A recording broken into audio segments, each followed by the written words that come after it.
Hi there, Richard Fulmer here. Welcome to another edition of Richard's Rock Rambles. So we're going to start having a look at some of the classic rock bands, those that came out in the late 60s, early 70s. Some went on a bit longer, some are still around today.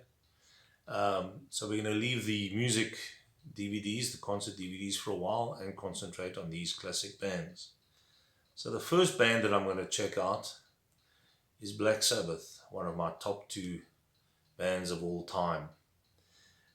When I thought about doing this, I was going to do a history of, but I think that's been done to death, and it would just be too long to, chat about that, and I'm quite sure you don't want to see my ugly face for that long. So what I'm going to do is I'm going to rank the studio albums of Black Sabbath. First of all, those featuring Ozzy as the singer, and then all the albums that came out after that, studio, not live. So let's start off with the album that came out fairly recently, which was supposed to have been a reunion album for Black Sabbath. Prior to this, the last one to feature Ozzy had been Never Say Die, and that was way back in 78. So these guys got back together, I think in 2011. Bill Ward, Geezer Butler on bass, Tony Iommi on guitar, Bill Ward on drums, and Ozzy on vocals, and they said, right, let's do another album. They got Rick Rubin as producer, but before they went into the studio, there was a fallout with Bill Ward, money issues and what have you, so he doesn't appear on this album, and the one I'm talking about is 13. So this comes in at number 9 for me. My least favorite of the Ozzy stuff. All these albums, by the way, I don't dislike. It's just that some I have more of a history with than others. So, they just mean a bit more to me, and I sort of grew up with a lot of these things, these albums. So 13, it's not a bad album. I'm not a huge fan of Rick Rubin's production style. There are some good tracks on here. There were a few that became singles. End of the Beginning is the first track, which is a good, typical Sabbath, nice riffing from Tony Iommi. God is Dead, which I think went on to be a single off this album, and they made a music video for that as well. Loner, Zeitgeist, which was very similar to Planet Caravan from Paranoid. Sort of a trippy kind of song. Age of Reason, Live Forever, Damaged Soul, Dear Father, which is cool. There's some actually really nice harmonica work on here from Ozzy, which I don't think he's done since the early days of Sabbath when he did harmonica on a few of those early albums. This is the deluxe version, so you get 3 bonus tracks on here: Methodemic, Peace of Mind, and Pariah. So yeah, that comes in at number 9 for me. Not bad, but not great. It doesn't resonate with me as much as some of the earlier ones do. Then we moved, now my number 8, we go into 1976. Technical Ecstasy, also remastered. Really nice job on these remasters. So here the band was starting to fall apart at the seams. There was too much drugs, too much booze. Ozzy wasn't doing too well. And the rest of the guys, I think, were a bit frustrated with Tony Iommi because he was trying all sorts of different things, different directions, and I know Ozzy wasn't very happy with that, but I think Tony just wanted to expand the band a bit, try different things. Some worked, some didn't. So the standout tracks on here, Backstreet Kids, that was a pretty good song, the first track. You Won't Change Me. It's Alright, featuring Bill Ward on vocals, actually quite a nice vocal performance by him there. Gypsy, which is a single off here. All Moving Parts Stand Still. Rock and Roll Doctor, which was also a single. She's Gone, and Dirty Woman, which was quite a cool rock track with Ozzy doing some great vocals on that track. Here's the guys at the back. Ozzy with his tassels. Not bad, but just not one of my favorites. Number 7. The final one to feature Ozzy, Never Say Die. A lot of people don't like this album, but I think it's got a lot of merit. Never Say Die, the title track is good. Johnny Blade, Junior's Eyes, A Hard Road, which was a sort of single. Shockwave, Air Dance, Over to You, Breakout, and Swinging the Chain, which is probably the best track on here. It's a great Iommi riff at the end of the track. Quite jazzy as well. Bill Ward on drums. Features pretty well on that track. Then we go to Paranoid, the big hit album and hit single of the band, 1970. I think this and the debut were done pretty much one after the other.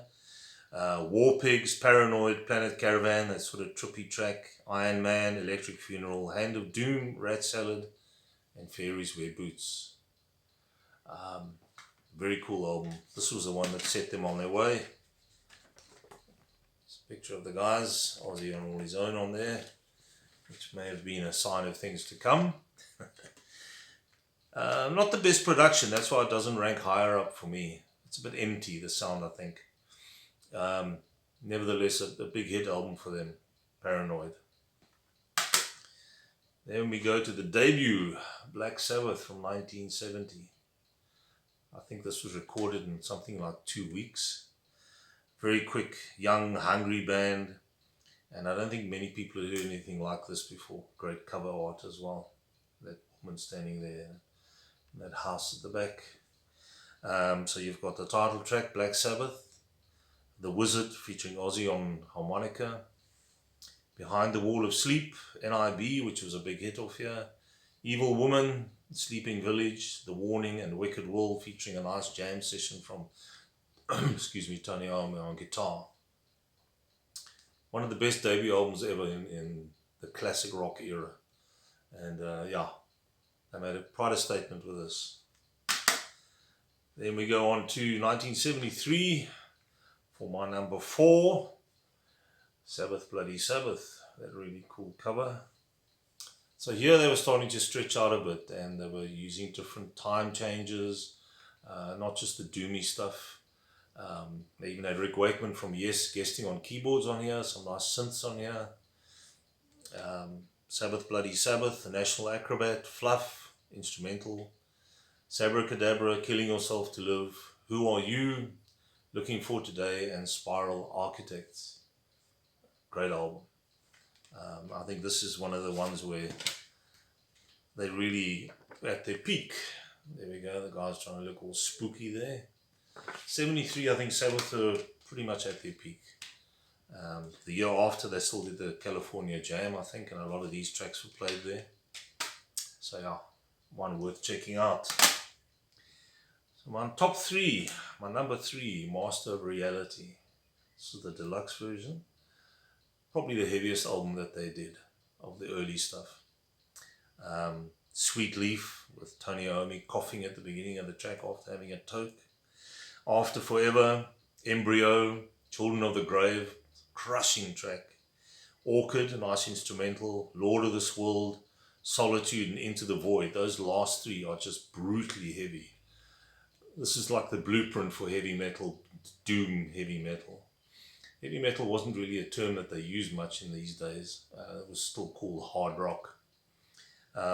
This deluxe version has a lot of studio outtracks, instrumental, Children of the Grave, and different versions of the tracks. Worth checking out. There's some nice stuff inside. There we go. Yeah. Good album. If you want to upset the neighbors, put this one on. So that was Master Reality. My second favorite, my number 2. A lot of people don't like this album, but I think it's nice and dark, and the guys were at a bad space and they were angry, and you can hear it in this album. Talking about Sabotage. That really dodgy cover with Bill Ward wearing his wife's tights, believe it or not, and Ozzy in his kimono. Yeah, wardrobe malfunctions. Starts off with Hole in the Sky, really heavy, and it just bursts out of the speakers to an amazing track. Don't Start Too Late, Symptom of the Universe, probably the best track on here. Megalomania, Thrill of It All, Super Tsar, Am I Going Insane, and The Writ. I love this album. There's so many different parts to it and different styles, but overall you just get that angry feeling. And Ozzy's vocals on here are incredible. I don't think he's ever sung this high again. You certainly couldn't do it today. That's the back of the cover, very strange cover. Also remastered, all of these are remastered. Picture of the guys. So that's my number 2. Might surprise some of you. My number 1 has been my number 1 Sabbath for many years, ever since I was 15 or 16 when I first heard this album. Volume 4. A classic Sabbath. To me, if you want to find out what early Sabbath is all about, this is the one to go to. This is the go-to album. Every track on here is brilliant. Wheels of Confusion, which has got about 3 or 4 different parts to it.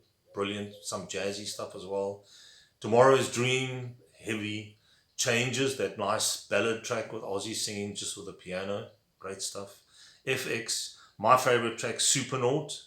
Brutally good. Snowblind, all about, you know what. Cornucopia, Laguna Sunrise, which is an amazing instrumental. Some great instrumentals on here as well. Done by Tony Iommi on the acoustic. St. Vitus Dance and Under the Sun. All brilliant tracks. Can't go wrong with this album. And there they are in full flight. Let's see if there's anything else. There we go. Bill Ward and Tony Iommi with his Gibson SG. So that's my number 1. And that's how I rank the Aussie era Sabbath. Be interesting to see what you guys, how you rank them. Please, down below in the comments. One other thing I want to mention, if you're looking for a really good book on early Sabbath in the 70s, you can't do better than Martin Popoff's Sabotage, Black Sabbath in the 70s. Excellent book. This guy's written a number of books on Sabbath. This is quite a recent one. It's really worth checking out. It's got some great photographs inside. There we go. Tony Iommi and the guys. Yeah, worth checking this one out. So next time we're going to go and look at the studio albums of Sabbath post-Aussie with all the different singers and the different lineups. And I'll be ranking those albums as well. Hope you guys have a good week. And I'll catch you next time. As I said, please like and subscribe. Any comments down below, good or bad, no matter. Have a good one. Cheers.